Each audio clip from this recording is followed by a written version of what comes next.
Today we're gonna make Tapioca Pearls, aka Boba Pearl. Come on, this recipe is very simple. 1/3 cup of water, vanilla essence, 1/4 cup of brown sugar, cup of tapioca starch. Don't forget to like and subscribe.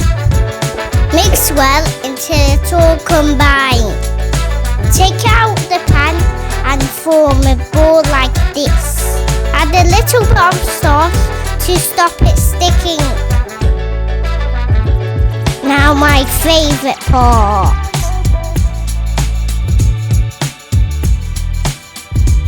Get really stuck in and mix it well.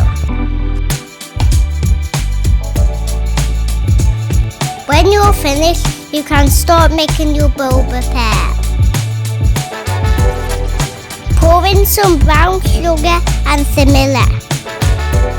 Add your pearls.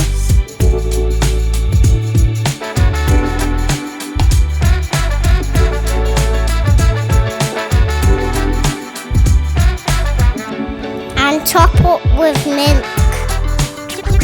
I hope you subscribe.